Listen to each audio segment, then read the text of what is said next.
Bonjour à tout le monde, à tous, à toutes. Alors, on vient de vivre quand même une très belle journée de colloque, hein. C'était foisonnant en réflexion, en partage d'expériences, de projets. Alors, il y avait 34 ateliers, plusieurs en simultané, 20, 15. Les choix étaient déchirants. Dommage que moi, je comptais bien sur l'enregistrement pour pouvoir rattraper ce que j'ai pas pu entendre. Mais bon, on aura l'occasion quand même d'avoir des suivis de tout ça. Alors donc, pour clore ce colloque, le comité organisateur de la CUPER a souhaité organiser un panel réunissant des personnes qui sont en mesure de porter la voix des jeunes. Alors, pour exprimer leurs inquiétudes, leurs espoirs, leurs perspectives d'avenir. Donc, ce sont des personnes jeunes qui ont elles-mêmes une expérience d'engagement exceptionnelle. Alors, c'est donc avec enthousiasme qu'on accueille cet après-midi à cet événement clôture Albert, Marianne, Mélodie. Alors, je vais d'abord les présenter par ordre alphabétique, d'accord? Alors, on y va avec Albert, avec un grand A. Albert, il est étudiant première année universitaire de droit à l'UQAM. Il s'est notamment fait connaître en tant que membre et co-porte-parole du CIF pour le futur Montréal, derrière les grèves pour le climat des vendredis au secondaire. Il est membre fondateur et co-porte-parole de la coalition étudiante pour un virage environnemental et social, la CEV, qui est une union de groupes étudiants qui a entre autres organisé la manifestation du 7 septembre 2019 déjà à Montréal et aussi la marche du 22 septembre dernier. Alors, Albert fait également partie du groupe des 15 jeunes qui poursuivent le gouvernement canadien pour sa responsabilité dans la crise climatique actuelle. Alors ensuite, Marianne. Marianne Renaud-Robitaille. Elle est diplômée de la maîtrise en études politiques appliquées, un cheminement environnement de l'Université de Sherbrooke. Marianne, elle est passionnée par l'action climatique tant au niveau local qu'international. Elle est engagée dans son milieu depuis quelques années et Marianne a développé une bonne connaissance des principaux groupes engagés sur la question environnementale. Elle fait d'ailleurs partie de l'initiative des 50 jeunes engagés pour le climat, du mouvement d'action régionale en environnement, de la planète s'invite à Longueuil et de la vague écologiste au municipal. Marianne a également fait partie de la cohorte 2020-21 des jeunes leaders pour l'environnement, l'environnement jeunesse, un organisme qu'elle vient de rejoindre comme employée en tant qu'agent de projet en mobilisation pour renforcer le pouvoir agir des jeunes. Alors, et ensuite, il y a Mélodie, Mélodie Pourlier. Alors, Mélodie, elle possède un doctorat en écologie de l'Université de Sherbrooke et ses recherches ont porté sur les impacts de la variabilité de l'environnement sur les populations aviaires.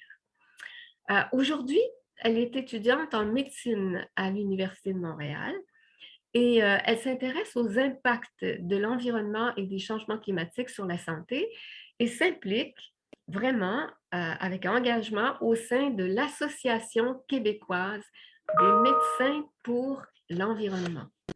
Alors, on est très heureux que vous ayez accepté notre invitation et on va vous poser deux questions telles que prévues, questions ou ensemble de questions. Alors d'abord, on va se pencher sur l'examen de la situation actuelle, situation climatique, environnementale globale, et sur le rôle des jeunes en matière d'environnement et évidemment particulièrement en santé environnementale. Et puis, un deuxième bloc de questions, on va traiter plus spécifiquement d'éducation. Alors, on a seulement une petite heure à passer ensemble. Je vois déjà que ça va être un peu frustrant quand même, mais bon, nos panélistes se sont engagés là, à nous présenter de façon très synthétique un bouquet d'idées sur les questions qu'on va aborder. Alors, la première question concerne la perception de l'avenir. Alors, quelles sont, Albert, Ariane, Mélodie, quelles sont vos craintes, vos aspirations quant à l'évolution de notre monde? Selon vous, quelles actions devrait-on privilégier pour favoriser la santé environnementale et quel est le rôle des jeunes à cet effet? Alors, je vais d'abord demander à Albert de nous apporter des éléments de réponse. On t'écoute, Albert. Bonjour tout le monde, merci pour l'invitation. C'est vraiment un plaisir de pouvoir me joindre à vous aujourd'hui. La question est extrêmement large. J'ai essayé de la découper pour en produire une réponse le plus synthétique possible. Donc, je pense que d'abord, les craintes, on les partage probablement toutes et tous. Cette idée de dérèglement climatique total, on est déjà très près du dépassement du seuil critique des 1,5 degrés Celsius. Qui critique par rapport au dérèglement du climat, puis à une perte de contrôle totale. On est déjà rendu à une augmentation de 1,1 degré, donc je n'ai pas nécessairement envie de m'attarder là-dessus. Je pense que dans tous les cas, il va falloir s'adapter. Effectivement, je pense qu'il faut réduire nos émissions de gaz à effet de serre dans des proportions très importantes. Il y a une étude récemment qui montrait là, des calculs qui montrent que la juste part du Québec par rapport à ses émissions historiques et actuelles ce serait une réduction de 178% des émissions de gaz à effet de serre d'ici 2030. Donc, clairement, en tout cas, je pense qu'il y a ça qui plane un peu sur toute mon analyse. Puis clairement, c'est peut-être un poids, je pense que c'est un poids très important dans la manière dont les jeunes se projettent dans le monde. Je veux dire, quand on pense à avoir des carrière, à faire des études. Juste moi, en tout cas, en ce moment, je trouve ça difficile de faire mon droit parce qu'il y a comme cette idée que tout est urgent. Puis là, après ça, bon, avoir une formation juridique pour faire quoi? Travailler au sein du système et tout prendre du temps. Bref. Je pense que c'est clairement un poids, mais j'ai plus envie de parler des aspirations. Puis par rapport à la santé, donc je pense que la santé liée à l'environnement, c'est comme vraiment transversal. Puis je pense que ça fait référence à une de mes craintes aussi, c'est vraiment de voir les changements climatiques comme un facteur qui vient exacerber les inégalités de manière absolument dramatique. Donc, je pense que pour moi, mon aspiration, c'est de voir vraiment la lutte climatique comme un projet de justice sociale, mais de voir la lutte, je pense que la lutte climatique en elle-même n'est pas nécessairement un projet de justice sociale, mais qu'elle s'inscrit dans un projet de justice sociale plus large. C'est cette idée que si on constate que les personnes les plus vulnérables sont systématiquement les plus affectées, je veux dire, on peut penser seulement à l'enjeu d'avoir accès à de la climatisation ou non durant une vague de chaleur, vivre dans un quartier bétonné pendant une canicule, tout ça, je pense que ça a des effets dramatiques. Puis, je veux dire, si on ajoute à ça les inondations, tout ça, je veux dire, les recours économiques qu'on a ou non ont un impact absolument fondamental sur la manière dont on vit les changements climatiques. Donc, si on constate ça de prime abord, je pense qu'il faut aussi s'entendre que lutter pour la justice sociale puis réduire ces inégalités-là, ça permet, je veux dire, c'est ça la résilience climatique pour moi.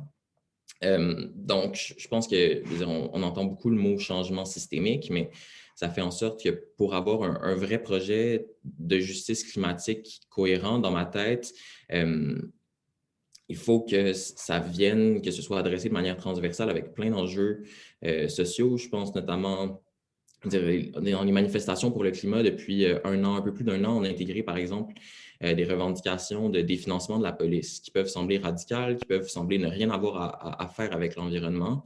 Mais je pense que c'est des enjeux fondamentaux parce que quand on parle, je pense que c'est des enjeux fondamentaux parce que quand on parle par exemple, de résilience des communautés, mais si on criminalise l'itinérance, les personnes en situation d'itinérance qui sont déjà les plus affectées par les changements climatiques en étant dehors de façon, la plupart du temps, je veux dire, juste la proportion des amendes qui leur sont données. Donc, je veux dire, je pense que c'est simplement de changer un peu notre vision des choses. Je veux dire, toute la criminalisation des personnes qui ont des dépendances, est-ce que ça les aide de passer à travers le système pénal? Est-ce que ça répond aux besoins? Donc, je pense que, je veux dire, dans une optique où on parle de sociétés qui sont fragilisées, dans une optique où on a besoin de solidarité sociale pour passer au travers de la crise, dans une optique où on a besoin de tissu social fort, c'est juste un enjeu, la police, mais c'est de voir, en tout cas, j'en parle parce que c'est peut-être un enjeu qui semble radical, qui semble très distant par rapport à la question climatique, ou en tout cas, c'est comme ça que c'est perçu dans le discours général, mais il y a des liens à faire. Puis je pense aussi à la judiciarisation, puis à la réponse systématiquement militarisée, à la criminalisation des personnes autochtones qui veulent protéger leur territoire non cédé contre des projets extractivistes. Donc, c'est vraiment de constater que c'est tous des enjeux qui sont transversaux, qui sont systémiques. Puis bon, au-delà de ce jargon militant, je pense que c'est vraiment de constater que c'est nécessaire à ce qu'il y ait une cohérence dans ce projet-là. C'est aussi de constater que c'est le même système. Au final, c'est un peu le même. Le problème est commun, c'est-à-dire que on émet toujours plus d'émissions de gaz à effet de serre. On veut toujours générer plus de croissance économique, donc on produit toujours plus, ce qui nous amène à exploiter toujours plus de ressources, à émettre toujours plus de gaz à effet de serre, mais c'est aussi, je veux dire, c'est aussi au nom de ce profit-là que les conditions de travail se dégradent. C'est aussi au nom de ce même système-là en tout cas, qu'il y a toutes sortes de systèmes d'exploitation, que la précarité des populations bénéficie au système parce que ça permet de dégager des marges de profit plus importantes. Donc, je pense que c'est de voir que la source du problème est la même puis que la réponse doit aussi être commune. Je pense qu'à ce titre-là, c'est la vision des groupes desquels je fais partie, notamment la SEV, c'est vraiment de voir que, en tout cas, c'est peut-être pas nécessairement partagé, puis je pense qu'on explore, mais c'est peut-être de voir ailleurs un peu d'essayer d'explorer autre chose que la vision qu'on a très dans la revendication. Donc, on va manifester pour attendre quelque chose de la part des gouvernements, mais c'est de constater que, par exemple, le 27 septembre, on a organisé probablement la plus grande manifestation dans l'histoire du pays. Puis, il n'y a pas eu de réponse qui se rapprochait de peut-être être satisfaisante. Je veux dire, on est très, très loin de ce qu'il faut. Donc, ce n'est plus une question de parler plus fort, ce n'est plus une question de réclamer davantage. Mais je pense qu'il y a un moment où le changement, il faut qu'on l'incarne. Puis je crois que ça se fait en travaillant dans nos communautés, en cessant d'attendre après les gouvernements, vraiment dans une optique d'autonomisation puis d'émancipation des communautés par elles-mêmes. Je pense que ça se fait à travers un processus d'éducation populaire. En tout cas, puis effectivement, je veux dire, il faut des mesures législatives. J'étudie en droit, mais en même temps, je pense que s'il y a un blocage si important au niveau de l'État, ben, je pense qu'il y a d'autres moyens d'action qui s'imposent quand même. Puis pour moi, de toute façon, c'est dans le voisinage, c'est dans, je veux dire, que se trouvent les solutions. Je veux dire, en ce moment, il y a une espèce de dichotomie où on veut verdir les quartiers, mais ça entraîne nécessairement de l'éco-gentrification. Donc, comment est-ce qu'on peut impliquer les communautés dans les processus pour avoir un vrai changement porteur, puis sortir de toutes ces dichotomies-là, finalement, entre les chauffeurs de Hummer puis les cyclistes qui n'ont vraiment aucun rapport, là, fondamentalement. Donc, je pense que on a avantage en tant que mouvement à avoir une vision beaucoup plus englobante qui dépasse un petit peu les paradoxes puis les dichotomies auxquelles on est habitué. En tout cas, j'espère que c'est clair. J'ai l'impression d'avoir brassé beaucoup de choses. C'est difficile d'élaborer dans toutes les directions comme ça. Mais je pense que pour conclure, il y a énormément de beauté au bout du tunnel aussi si on arrive à... En tout cas, je pense que l'effondrement est un peu inévitable de toute façon, mais je pense que la beauté au bout du tunnel, si on arrive à créer ces solidarités-là qui sont nécessaires. Si on arrive à, je veux dire, simplement l'idée de la décroissance, je pense que c'est intéressante, mais dégager plus de temps pour les choses qui sont réellement importantes, que ce soit, tout le monde aspire à avoir un mode de vie sain, que ce soit passer du temps avec sa famille, faire du sport, avoir son potager, une alimentation saine, tout ça. Donc, je pense qu'évidemment, il y a plein de nuances à apporter à ça, là, puis, mais bref, c'est peut-être ma perception de la suite. Merci vraiment beaucoup, Albert. On se rend compte évidemment avec la question climatique de l'importance de porter attention à la convergence des luttes et puis la valeur de la solidarité. Et puis j'ai particulièrement apprécié, je veux dire, le fait de constater le silence des décideurs. Ben, disons, faites encore davantage appel à l'engagement des collectivités. On se rend compte effectivement que c'est peut-être pas on n'attend pas grand-chose d'en haut parce que les décideurs réagissent finalement souvent à la pression exprimée par les citoyens engagés. Merci Albert. Et puis maintenant, je vais demander à Marianne de nous partager son bouquet d'idées. On Merci sait, on beaucoup. sait qu'on leur a demandé 6 à 7 minutes chacun, c'est vraiment pas beaucoup. On va y arriver, mais merci beaucoup pour votre invitation. Ça me fait vraiment plaisir d'être parmi vous aujourd'hui. C'est une large question, moi aussi, je trouve. Je vais essayer d'y aller de la segmenter de mon côté aussi. C'est sûr qu'au niveau des craintes, toutes les craintes qu'Albert a mentionnées résonnent beaucoup chez moi. Puis on en a parlé dans certains ateliers précédemment, qu'il y a cette espèce d'indifférence des fois face à la crise climatique qu'on voit beaucoup. Puis il y a aussi beaucoup d'individualisme. Donc ça vient faire en sorte qu'il y a une grosse augmentation des inégalités. Puis personnellement, c'est quelque chose qui me rend quand même anxieuse. C'est pas juste ici, c'est ailleurs beaucoup aussi, quand on regarde la situation mondiale. Et d'autres choses au niveau des craintes, c'est qu'il y a certains problèmes qui sont notamment liés à la santé dont on n'a pas conscience parce qu'ils sont un peu pernicieux. Par exemple, la présence de plastique ou la pollution atmosphérique qui a des effets quand même très notables sur la santé, mais qu'on ne voit pas. C'est pas tangible. Donc, pour plusieurs personnes, ça ne semble pas être un problème qui est pris à sa juste mesure. Mais au-delà de m'étendre sur les craintes, parce que je pense qu'on en partage plusieurs, au niveau des aspirations, ce que j'aspire plutôt à faire en travaillant chez Enjeu, chez Environnement Jeunesse, qui est un organisme d'éducation relative à l'environnement, c'est de créer un déclic chez d'autres jeunes pour faire en sorte qu'on ait cette conscience-là de la gravité des choses. Il y en a beaucoup qui l'ont, mais une fois qu'il y a le déclic de l'engagement, je pense qu'on tient quelque chose. Puis, surtout lorsqu'on réalise à quel point les changements climatiques vont affecter notre santé. Personnellement, c'est à ce moment-là que je me suis sentie vraiment interpellée encore plus par cette cause. Puis que c'est même devenu une question de survie pour moi et pour les autres jeunes. Ce que je souhaiterais aussi, c'est qu'il y ait davantage de solidarité intergénérationnelle dans un sens où les personnes adultes qu'on côtoie l'apportent à l'extérieur des remarques qu'ils peuvent nous faire et des encouragements qu'on apprécie et qu'on adore, mais aussi qu'ils l'apportent dans leur loisir, dans leur milieu de travail. Ces conversations qui sont parfois difficiles sur nos modes de vie, qui sont très néfastes pour beaucoup de gens. Donc, ça, c'est quelque chose que moi, je souhaite et j'aspire. Puis, en termes d'action à privilégier, pour arriver à mieux saisir cette crise, je pense qu'il faut pas avoir peur tant que ça du langage qu'on utilise. Donc, au niveau de la réglementation, comme Albert a dit, il y a des choses qu'il faut faire comme vraiment vite, à mon avis. Puis, il y en a beaucoup qui ont attrait à la publicité. Quand on pense aux effets de la publicité sur la santé et notamment aussi la publicité automobile qui est vraiment trompeuse.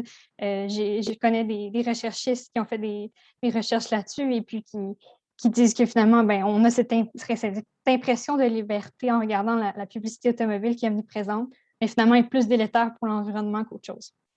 Donc ça, c'est quelque chose que j'avais noté. Puis une chose sur laquelle je travaille avec les 50 jeunes engagés pour le climat, c'est essayer d'instaurer beaucoup plus de sciences dans les politiques publiques. Donc, il y a déjà, au niveau provincial, il y a un scientifique en chef qui est présent, mais je pense que c'est quelque chose d'intéressant à amener aussi au palier plus local, d'avoir une espèce de conseil scientifique. Et par scientifique, j'entends pas juste la science académique, mais aussi les savoirs traditionnels qu'on devrait mieux intégrer à notre gestion du territoire.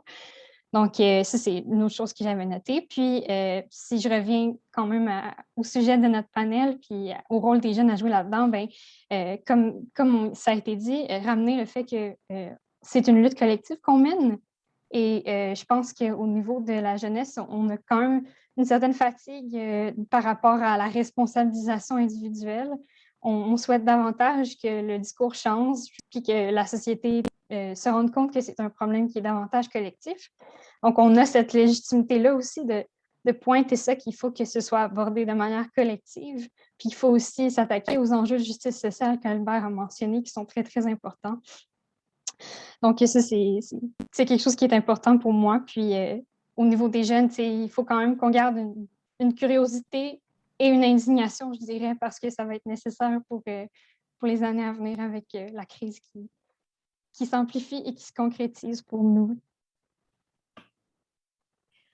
Merci beaucoup, Marianne. Je vois que tu as mis quand même l'accent sur tout le champ des valeurs à construire, à développer entre nous. Tu as évoqué l'idée de l'usurpation des valeurs par l'industrie, le commerce en particulier, l'industrie de l'automobile. Il y a une recherche à pousser certainement là-dedans. Et puis, tu as aussi fait valoir que en lien avec ce champ des valeurs, il y a aussi tout un ensemble de solutions structurelles, des structures de conseils citoyens, entre autres, à mettre en place. J'ai beaucoup aimé ta finale avec la valeur de l'indignation. Cultivons l'indignation. C'est beau. Mélodie, on va avoir le plaisir de t'entendre. Oui, merci Albert et Marianne pour ces réflexions-là vraiment très intéressantes, puis que je partage. Et je suis d'accord avec vous, non, mais je vais essayer de développer peut-être sur autre chose aussi, dans le sens où l'indignation, l'urgence climatique, l'urgence d'agir, l'urgence de demander des changements de nos décideurs, je la partage avec vous. Je suis 100% d'accord. C'est une des forces de la jeunesse aussi en ce moment de se mobiliser pour ça. Mais je me suis rendu compte aussi qu'autour de moi, ça causait beaucoup d'anxiété chez les jeunes, l'espèce de fatalisme qui vient avec ça, du fait que si on n'y arrive pas à limiter le réchauffement climatique à l'intérieur d'1,5 degré, on est fini en tant qu'humanité, que nos décideurs n'écoutent pas, donc ça ne sert à rien. Puis je vois beaucoup de défaitisme lié à ça. Puis, ça ne veut pas dire que c'est une mauvaise idée de s'indigner. Au contraire, il faut le faire.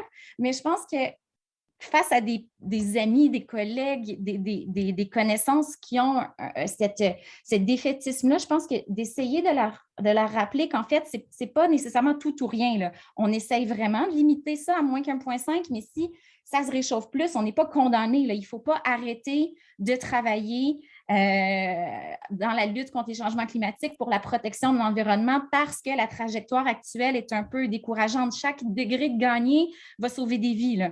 Donc, c'est important de dédramatiser un peu cette situation-là malgré l'urgence de la situation, puis de leur faire comprendre que même des petits gestes individuels vont avoir un impact, même si ça ne sera peut-être pas l'impact extraordinaire que les jeunes voudraient avoir en ce moment. Les actions individuelles ont quand même une portée. Puis, il ne faut pas... c'est ça, il ne faut pas avoir un mécanisme de défense, là, de déni ou d'évitement par rapport à la situation quand on se sent dépassé par l'ampleur là, de l'urgence climatique. Et je pense aussi que la force des jeunes, actuellement, oui, on s'indigne beaucoup, on mène des luttes de l'activisme et c'est génial et j'espère qu'on va continuer longtemps et que les générations suivantes vont porter le flambeau aussi. Mais moi, ce qui me donne aussi espoir, c'est de savoir qu'en fait, dans pas si longtemps, ça va être nous les futurs politiciens. Ça va être nous les futurs chefs d'entreprise. Ça va être nous les avocats, les ingénieurs et la lutte contre les changements climatiques, la justice sociale, ce n'est pas une affaire juste d'activistes, ça devrait être une affaire de tous les citoyens.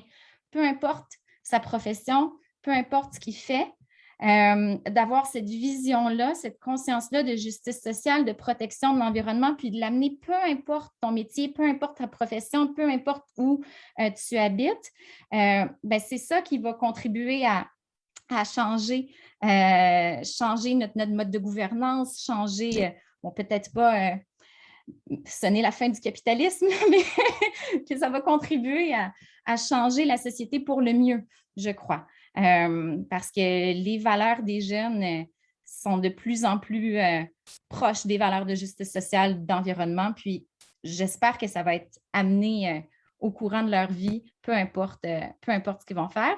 Puis je vais faire un lien un peu avec ma future profession, qui est celle de la médecine.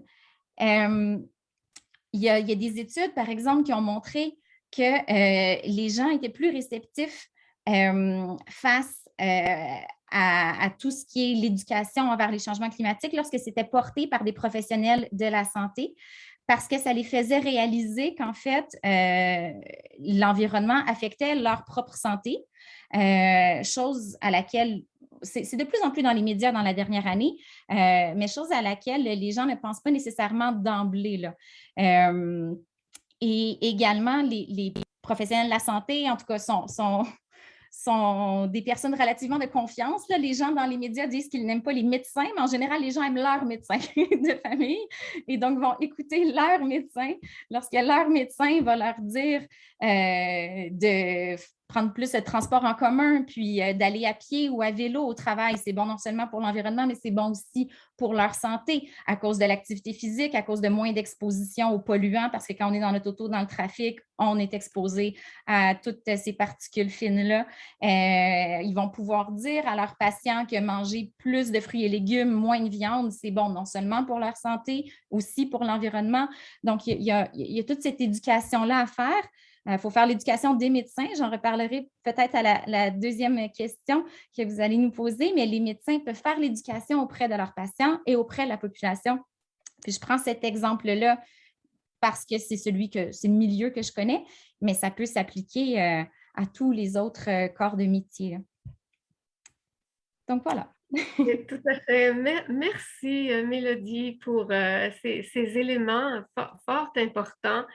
C'est vrai que tous les jeunes actuellement deviendront les professionnels de l'avenir qui auront besoin de travailler en complémentarité en raison, bien entendu, de la complexité des questions. Mais chose certaine, c'est que les jeunes d'aujourd'hui ne sont pas des futurs citoyens. Ils sont déjà des citoyens à part entière et citoyens de leur monde. Et cet engagement-là est remarquable et donne un bel élan à toute la société. Donc, j'ai beaucoup aimé aussi ton appel à faire en sorte que l'indignation devienne un levier d'action pour éviter les diverses formes de fuite, de paralysie. Alors, merci. Est-ce qu'on aurait perdu Albert par hasard? Je Je ne suis le vois là. pas. J'ai Ah eu des bon, problèmes d'Internet, mais je suis de retour. Ouais. d'accord, tu es de retour. C'est juste que, bon, ben là, te voilà en gros plan, Albert. C'est bien. Alors, donc, on a fait le tour un peu de cette première question qui concernait bon, les perspectives à venir, le rôle des jeunes. Alors, on va aborder maintenant la deuxième question, groupe de questions qui concerne davantage l'éducation. Alors, ça pourrait s'intituler « Ce que j'ai appris et ce qu'il faudrait apprendre ». Alors, quel rôle l'école, les autres lieux d'éducation fréquentés, vos profs, vos éducateurs, ont-ils joué pour vous éveiller aux enjeux liés à l'environnement, à la santé environnementale et pour stimuler votre engagement? Et quel rôle souhaiteriez-vous que l'école, que la communauté éducative assume pour accompagner les jeunes à cet effet, pour qu'ils soient mieux en mesure d'agir pour un monde en santé? Alors, cette fois, je vais demander à Marianne de prendre la parole en premier. Merci. Oui, ben, le rôle des éducatrices et éducateurs des milieux d'apprentissage a été vraiment déterminant dans mon cas, là. Ça a beaucoup fait en sorte que j'ai développé un intérêt pour la participation citoyenne, pour la politique. L'intérêt environnemental est venu plus tard, mais lorsque je l'ai développé, ben, les autres personnes qui sont arrivées dans ma vie comme avec un rôle de mentor, disons, ben, ils ont encore plus renforcé mes convictions, puis j'ai été très privilégiée de pouvoir les côtoyer. Mais en fait, mon point, c'est que cette conscience environnementale qui me motive à chaque jour, je l'ai eue quand même assez tard, je dirais. Donc, ça m'amène à un autre constat, c'est que ça n'aurait pas dû, en fait. Ça aurait dû être beaucoup plus tôt, à mon avis, parce que, ben, il y a plein de choses qui se passent, puis ben, le climat aussi, il change beaucoup. Donc, à mon avis, ben, l'école, entre autres, doit aller beaucoup plus loin dans tout ça et elle doit essayer d'intégrer l'éducation relative à l'environnement partout, dans toutes les matières, ça a sa place selon moi. On peut faire des exercices de mathématiques sur l'environnement, on peut faire de la musique, on peut faire de l'histoire sur l'environnement. Pourtant, ce n'est pas nécessairement quelque chose qu'on retrouve pour l'instant. Et il y a encore plus moyen de le ramener au contexte de la personne qui apprend, au contexte du jeune. Il faut que les jeunes se sentent concernés par ce problème-là. Donc, il faut qu'ils soient à même de comprendre les solutions. Puis c'est vraiment un bon endroit pour y arriver. Comment on s'y prend? Ben, c'est en incluant davantage de tâches concrètes, peut-être. Puis aussi des tâches qui permettent de faire un lien avec le quotidien. Donc, si on est dans un cours de mathématiques, pourquoi on ne calculerait pas les déversements d'eau usée qui ont lieu dans notre ville? Il y a moyen de rendre ça plus concret. Il y a moyen même d'intégrer des chiffres, d'intégrer des situations, des témoignages de gens qu'on côtoie. Donc, il y a comme un grand univers de possibilités qui n'est pas encore exploité. Puis, une autre chose que je voulais ajouter par rapport à ça, ben, c'est qu'il y a aussi la possibilité, je crois, d'intégrer encore plus de partenariats dans le milieu scolaire et ailleurs. Donc, moi, je me suis impliquée encore une fois relativement tard. J'étais dans la vingtaine, puis si j'avais eu connaissance des groupes environnementaux qui existaient dans ma ville plus tôt, c'est sûr que je me serais impliquée dès l'adolescence, puis j'aurais beaucoup apprécié. Donc, il y a vraiment quelque chose à travailler, je pense, non seulement d'intégrer des organismes du milieu, mais aussi ça peut être des associations de parents, ça peut être les milieux de travail de certaines personnes. Je pense qu'il faut tisser des liens encore plus et pas avoir peur de sortir de ce à quoi on est habitué.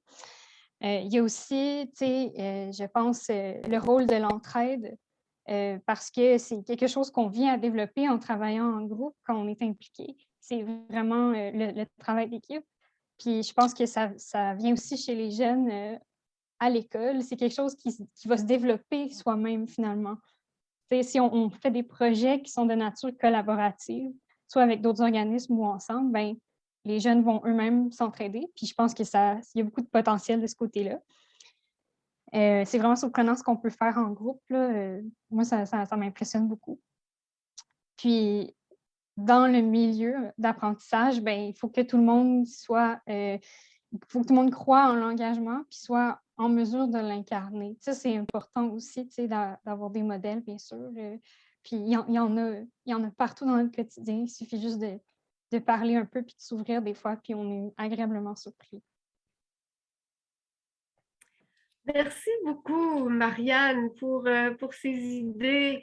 Et tu as tellement raison qu'il faut absolument insister pour dynamiser la formation, l'apprentissage en y intégrant des questions qui intéressent les jeunes. On en reparlera peut-être un peu tout à l'heure.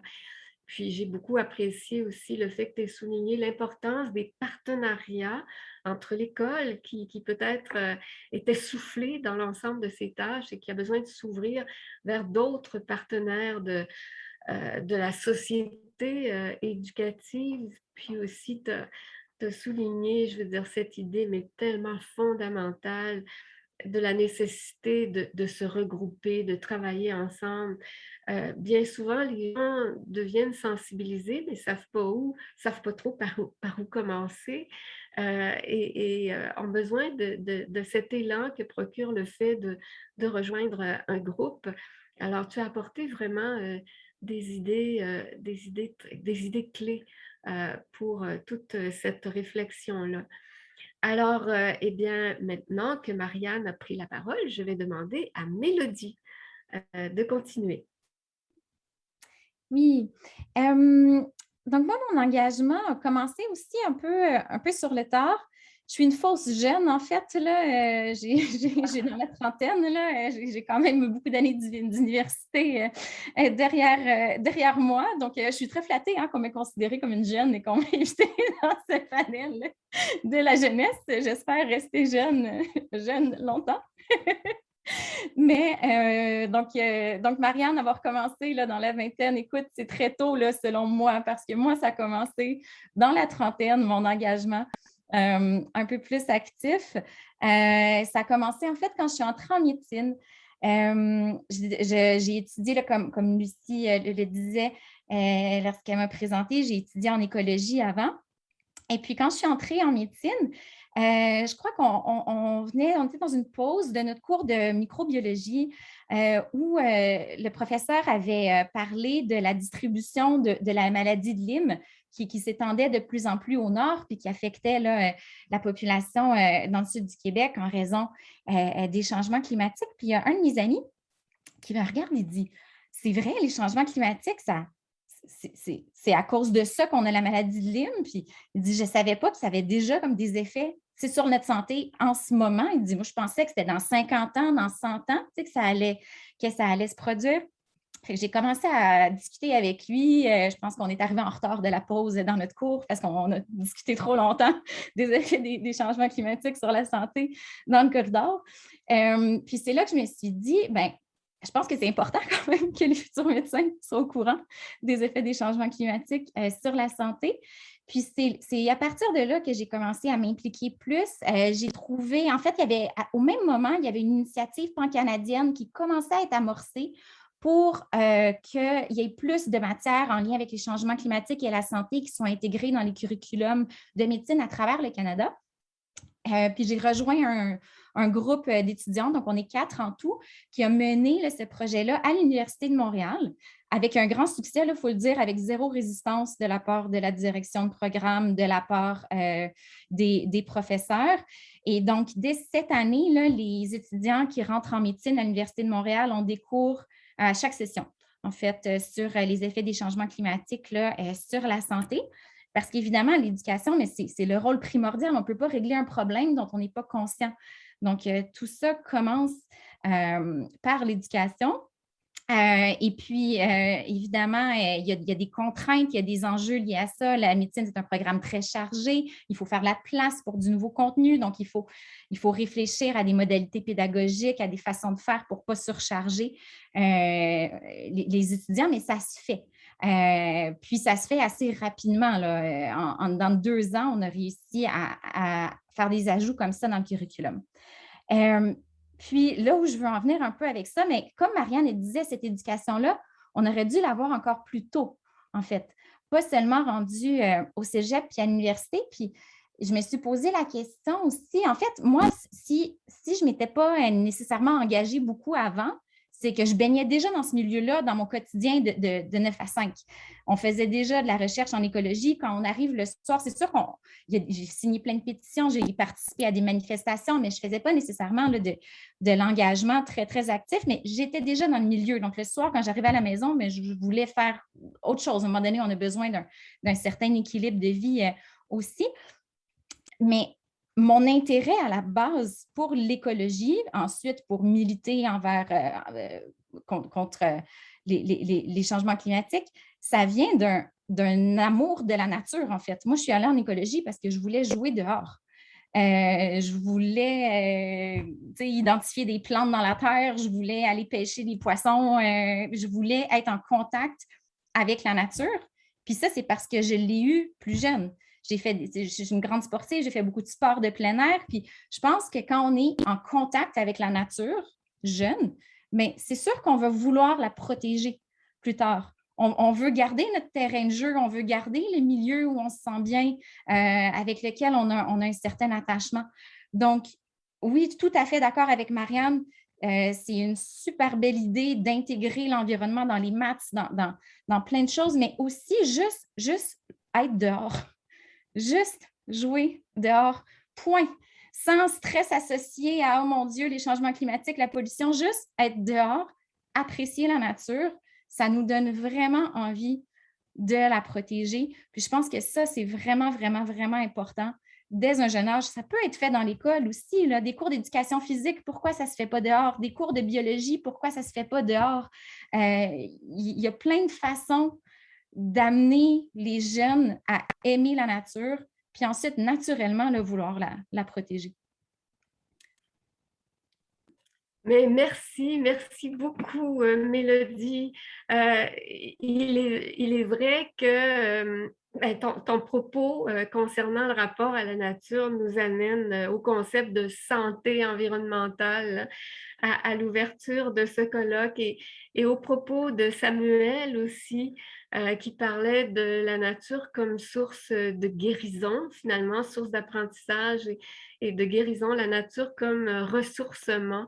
Alors, effectivement, là, c'est une voie royale d'éducation à l'environnement et à la santé environnementale. Et puis, cette initiative de la faculté, des facultés de médecine d'introduire des cours de la formation, mais formelle, en matière de santé environnementale, c'est vraiment formidable. Et ça doit absolument stimuler un développement semblable dans l'ensemble des facultés, facultés d'ingénierie, faculté de droit, faculté de gestion, etc.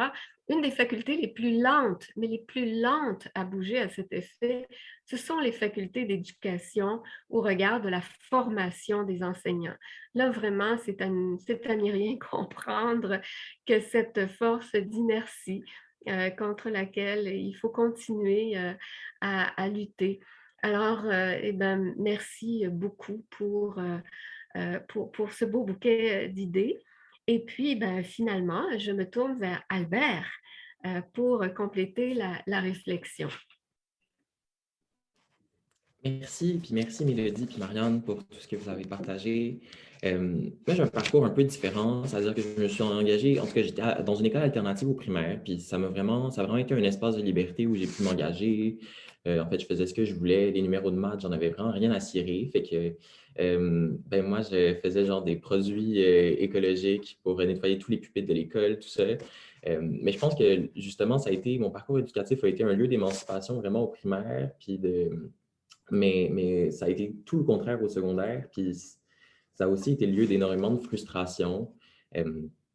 Puis, donc, je pense qu'en tout cas, je m'engageais au niveau du conseil des élèves, au niveau de l'environnement, mais ça a été des années de lutte quotidienne pour avoir des trucs complètement dérisoires. Là. Je veux dire,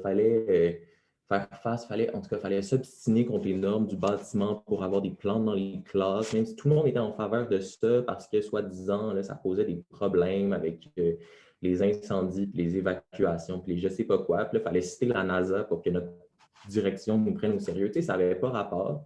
Puis, on se retrouvait juste dans une situation où il y avait comme une espèce de inertie bureaucratique complètement aliénante. Puis je pense qu'on sous-estime vraiment, il y a un immense travail qui est effectué par les jeunes dans toutes les écoles du Québec, à mon avis, à ma connaissance. Je n'ai pas vu une communauté scolaire où il n'y avait pas des jeunes qui s'impliquaient comme ça, mais un travail vraiment colossal pour arriver à finalement des gains vraiment de bout de chandelle. Puis c'est quelque chose qui est extrêmement démobilisateur, je pense. C'est comme une espèce de climat qui est super délétère, mais qui, moi, m'a amené, par contre, je pense, plus, quand il y a eu, c'est ça, ce momentum-là avec les Vendredis pour le futur, il y avait juste un premier appel à manifester qui avait été lancé par une personne sur Instagram. Puis là, on est sorti dans la rue, puis là, tout d'un coup, on manquait l'école, puis je pense qu'on a découvert collectivement, c'était un moment vraiment galvanisant parce qu'on a découvert collectivement le pouvoir de la perturbation, puis du simple fait de refuser. Je veux dire, nous, on allait, c'était pas contre la loi, mais je veux dire, la loi sur l'instruction publique, etc., mais il y avait vraiment un facteur très, très fort de désobéissance. Je veux dire, juste le fait d'être 200 dans la rue, on était capable d'attirer les médias, on était capable d'avoir notre voix au chapitre, puis je veux dire, de fil en aiguille, c'est suivi un processus d'éducation autonome vraiment, vraiment puissant où à 17 ans, 16 ans, on écrivait des communiqués de presse, puis on structurait des stratégies de mobilisation, on apprenait on sensibilisait nos pairs, on faisait toutes sortes de choses, il y avait des discussions vraiment profondes sur notre place dans le monde qui se passait dans ces marches-là. Puis je pense que les votes de grève, après ça, on bloquait les portes de nos écoles secondaires. Donc, un processus vraiment de démocratie collective où on était 800 dans la cafétéria à faire dicter notre propre agenda, le décider collectivement, découvrir le pouvoir juste le pouvoir d'agir que nous donne le fait de simplement exister, le fait de refuser, à quel point ça a du pouvoir. Donc, je pense que mon militantisme, toute ma perspective dans le milieu environnemental est vraiment teintée de tous les antagonismes que j'ai eus avec mes administrations scolaires. Je veux dire, maintenant, quand on travaille dans les cégeps, les universités, toutes les administrations, c'est des classes sympathiques de notre mouvement parce qu'on a fait des... Mais au final, nous, ce qu'on fait, c'est des grèves, puis on travaille aussi contre nos administrations, je veux dire, qui investissent des centaines de millions dans les énergies fossiles. Je veux dire, tout le monde se déclare en faveur de la liberté d'expression quand il y a le scandale à propos du mot en haine à l'Université d'Ottawa. Mais ensuite, nous, on n'a pas le droit d'afficher. Nos administrations arrachent des affiches pour inciter les jeunes à voter aux municipales qui sont non partisanes sur les campus. Donc, je pense que c'est vraiment en tout cas, les milieux scolaires ont vraiment été des... En tout cas, je pense que c'est beaucoup de l'apprentissage dans l'adversité, mais je pense que ça n'a pas besoin d'être ça. Je vois énormément de potentiel. Je veux dire, simplement, au-delà, je pense qu'il y a la conscience environnementale, mais c'est aussi notre place dans le monde. Je veux dire, est-ce que l'environnement, c'est une ressource qu'on doit protéger pour notre futur? Est-ce que la nature, c'est quelque chose de beau qu'on doit préserver? Je pense que les travaux de Lucie sont éminemment intéressants à ce titre-là, au niveau de tout ce qu'elle a théorisé en termes de relation avec l'environnement. Mais est-ce que l'environnement, au contraire, c'est comme quelque chose de global duquel on fait partie? Est-ce qu'on fait partie d'un écosystème, tout ça? Puis je pense que ça nous ramène aussi à la question de la place qu'on a dans nos communautés. Puis par exemple, on se fait comme apprendre à être indifférent par rapport à j'y reviens, la question de l'itinérance. Mais est-ce que ça a lieu d'être? Est-ce qu'on ne pourrait pas grandir puis se développer avec une vision vraiment intrinsèque de notre place dans le monde puis dans la communauté? Puis dans cette notion-là d'écosystème, puis de système aussi qui est vraiment centrale à beaucoup de philosophie autochtone. Je pense que c'est très important. En tout cas, je pense qu'il y a énormément de pistes d'apprentissage à ce niveau-là. J'aurais aimé ça pouvoir être là pour écouter Samuel, notamment, qui a travaillé sur les liens entre l'éducation relative à l'environnement puis les réalités autochtones. Je ne pouvais pas ce matin, mais bref, je pense que c'est des pistes qui sont super intéressantes. Puis de vraiment, je pense que c'est extrêmement dangereux d'un point de vue réaliste et lucide pour les intérêts de plein de monde d'enseigner le pouvoir agir à l'école, mais je pense à mon père en ce moment qui, je veux dire, c'est pas compliqué, je pense à mon père qui est enseignant dans une école, il enseigne l'univers social dans une école alternative, puis en ce moment, il veut faire un projet où ils vont dans le quartier, ils notent des choses, ils font des analyses, puis ensuite, ils vont au conseil d'arrondissement. Puis, je veux dire, juste ça a énormément de pouvoir, puis je pense qu'il y a un moment où il faut juste le faire. En tout cas, donc, je pense que, puis encore là, ça, c'est un petit peu en marge de l'institution, puis c'est un peu à contre-courant, puis c'est pas possible parce qu'il évolue dans un milieu très particulier où déjà là, c'est un petit peu sur la ligne. Fait que, en tout cas, je veux dire, je vois un potentiel énorme dans la mesure où je pense que là, on peut se dire que le système éducatif actuel est un peu un mécanisme d'internalisation du capitalisme, dans lequel là, on a des notes chiffrées, on se situe toujours par rapport à une moyenne. Il faut toujours avoir plus par rapport à un truc. Il faut toujours avoir plus de points qui, au final, relèvent de critères super abstraits, qui n'ont pas grand-chose à voir avec l'intelligence réelle si on considère des facteurs émotionnels, philosophiques, etc., qui sont super arbitraires au niveau de notre situation personnelle, parce que si ça va mal, généralement, ça ne va pas bien non plus dans les notes. Je veux dire, en tout cas, c'est influencé par plein de facteurs.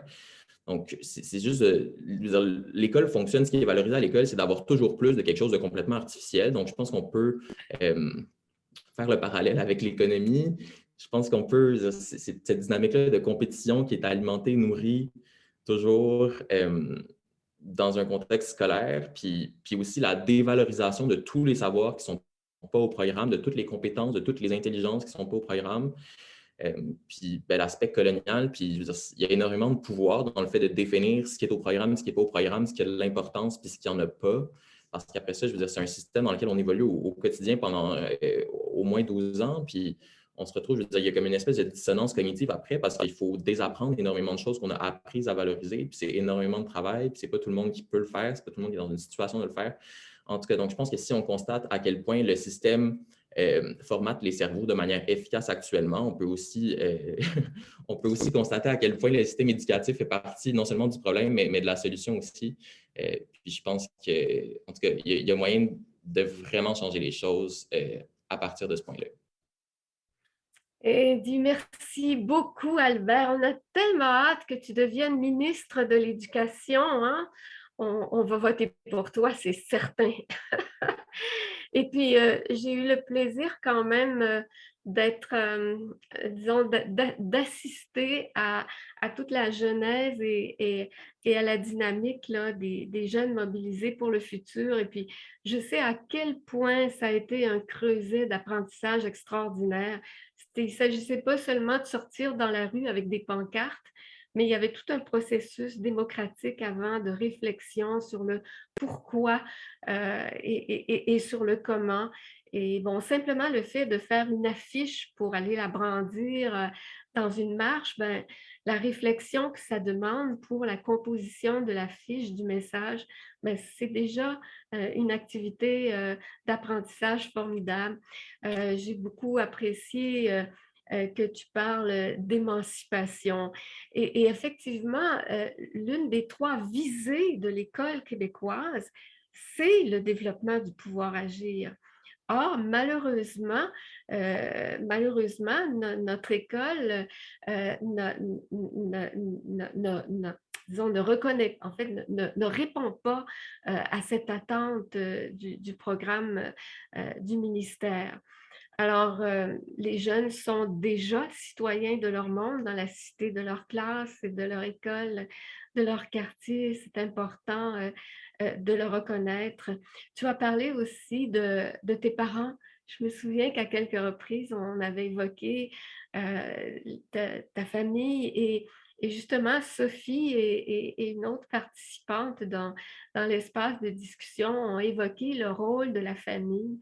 Les enseignants étant débordés bien souvent, ont besoin justement de la coopération, de la collaboration entre les différents acteurs de la société éducative et je pense qu'il faut favoriser une ouverture des ponts entre l'école et la famille et aussi porter attention à l'éducation des parents aussi, eux-mêmes comme éducateurs. Alors, tu as apporté vraiment un ensemble d'idées vraiment extrêmement pertinentes que je vois que Jean a appuyé avec les propos d'Antoine Babi dans l'espace de discussion. Alors, il nous reste malheureusement peu de temps, mais suffisamment quand même, pour pouvoir vous entendre une dernière fois. J'aimerais vous demander, Mélodie, Marianne, Albert, de répondre, de reprendre en fait la parole, puis apporter peut-être 1 ou 2 éléments en complémentarité de ce que vous avez pu exprimer ou encore en réaction avec les propos de l'une ou de l'autre et ou un mot de la fin en fait. Alors, on va commencer par Mélodie. Merci. Quoi dire, en fait, à toutes ces belles réflexions. En fait, je crois que ce que je vais choisir comme mot de la fin, c'est peut-être de répondre à quelques réflexions qui ont été soulevées dans le chat en ce moment, qui parlaient, en fait, il y a quelques réflexions sur la question à savoir, est-ce que c'est l'école ou la famille qui devrait porter ces valeurs-là d'environnement? Et je crois qu'un des messages là, est venu après mon propre commentaire sur le fait de sortir dehors avec l'école.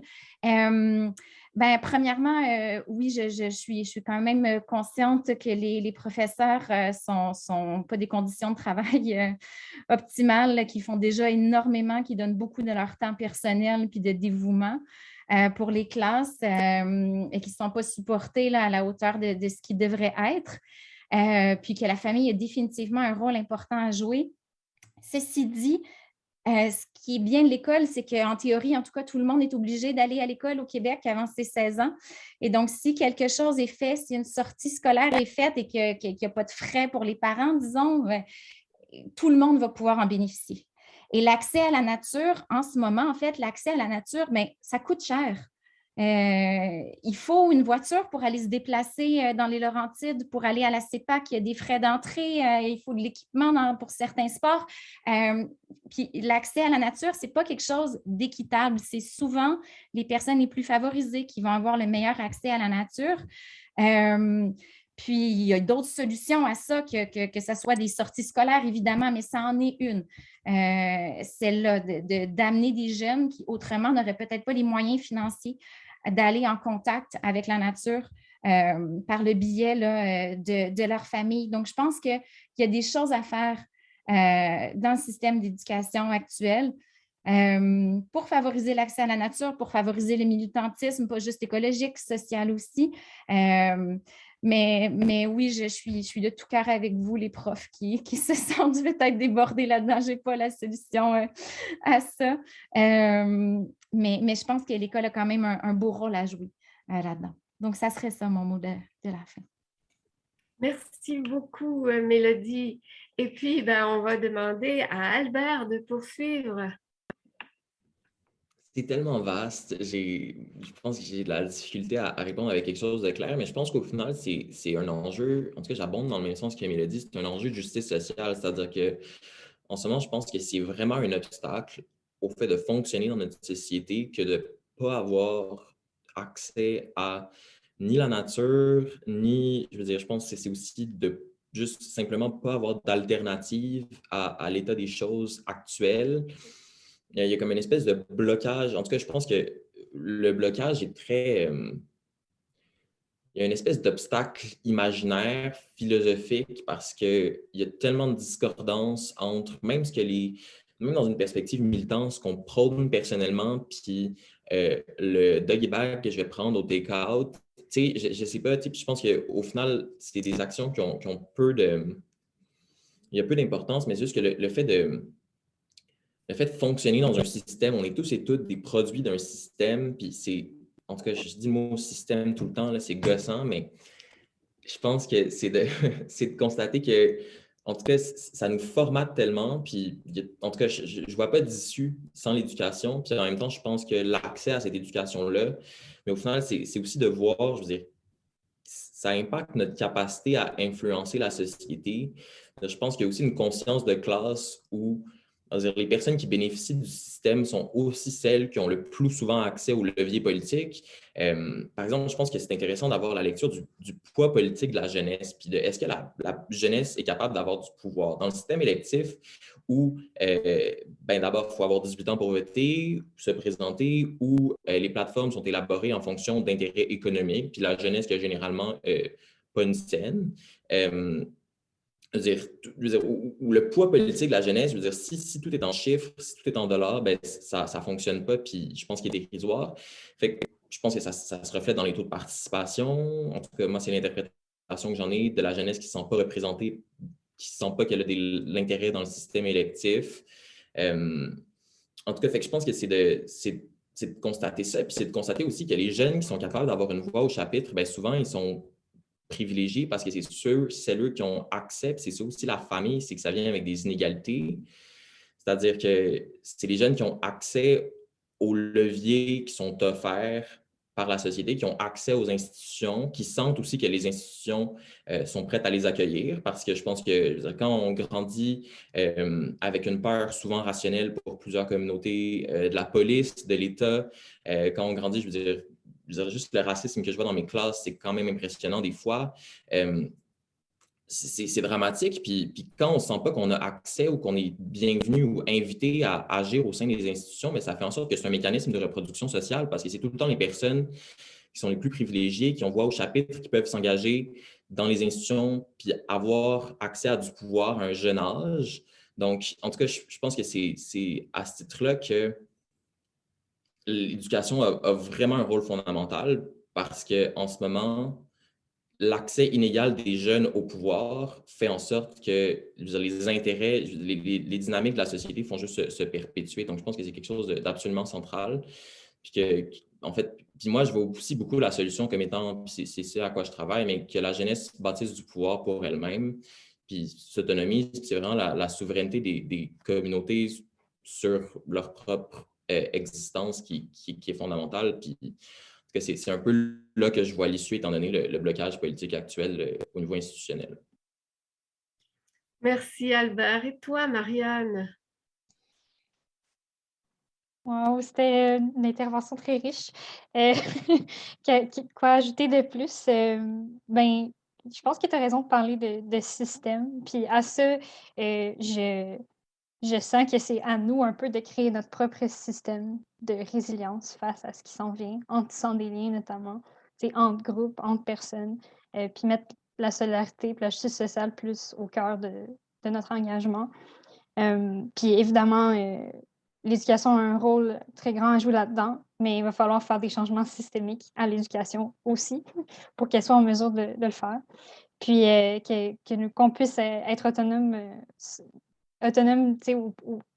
moi, je travaille avec les jeunes, donc viser l'autonomisation des jeunes, c'est quelque chose que je cherche. Puis ça permet vraiment d'agir comme une antidote à l'éco-anxiété. Donc, pour moi, tout ce qui a été dit, je suis bien d'accord avec ça. Puis c'était très instructif. On a toujours à apprendre, finalement. Oui, et heureusement qu'on est ensemble pour cet apprentissage-là. Alors, merci d'avoir porté la voix des jeunes si bien. On voit qu'on a absolument besoin de l'élan des jeunes, mais on a aussi besoin de structures d'appui formelles de la part des décideurs en ce sens-là. Et les jeunes réclament ce type d'appui-là. Puis je voudrais rappeler que justement, au Centraire, au Centre de recherche en éducation à l'environnement et à l'éco-citoyenneté de l'UQAM, on a travaillé depuis 10 ans avec 57 organisations de la société éducative, développer une stratégie québécoise d'éducation en matière d'environnement et d'éco-citoyenneté. Alors, je vous invite à nouveau à la consulter. Les jeunes, le mouvement des jeunes ont soutenu ce projet de stratégie-là. Ils l'ont diffusé. Avec Albert, on est allé rencontrer le ministre de l'Éducation, entre autres, comme on avait rencontré le ministre de l'Environnement.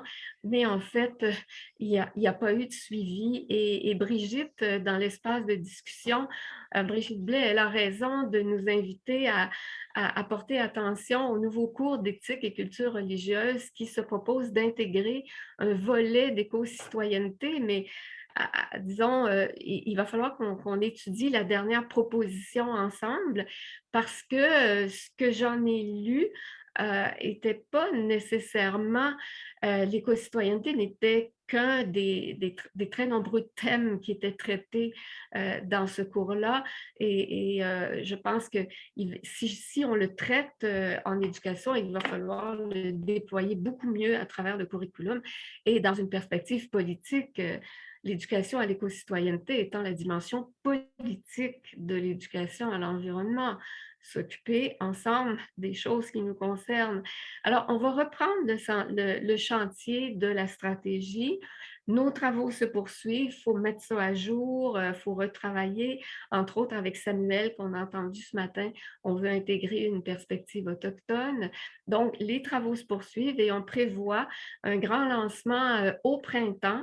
On va espérer le grand dégel du monde de l'éducation formelle pour enfin intégrer l'éducation relative à l'environnement à l'institution scolaire.